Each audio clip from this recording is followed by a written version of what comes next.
তেলটা গরম হয়ে গেছে, দিয়ে দিলাম জিরা, শুকনো লঙ্কা, তেজপাতা, 1 চামচ পেঁয়াজ বাটা, দিয়ে দিলাম হলুদের গুঁড়া,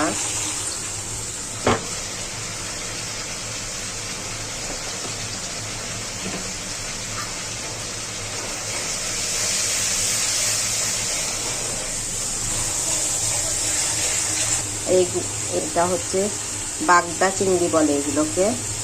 আপনারা যদি আদা খেতে চান তো অল্প করে আদা পেঁয়াজের সাথে ভেজে দিবেন। আর এখানে ধনে, জিরে আর মরিচের গুঁড়া আমি হচ্ছে পানি দিয়ে মিলিয়ে রেখেছি, এটা দিয়ে দিব।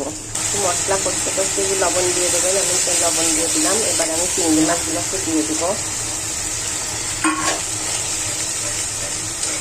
চিংড়ি মাছগুলো দেওয়ার সাথে সাথে ওলগুলো দিয়ে দিব।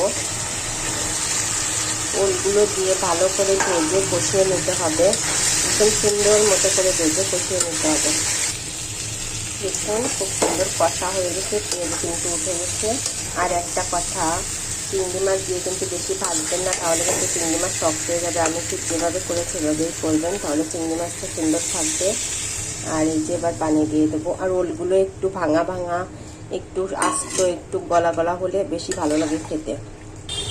এই টাইপসের তরকারিগুলোতে কী করতে হয়, একটু ঝোলটা বেশি দিতে হয়। তাতে কি হয়, এই মানে সেদ্ধটা খুব সুন্দর হয়, নুন মানে ঝাল সব কিছু এটার ভিতরে খুব সুন্দরভাবে ঢুকবে।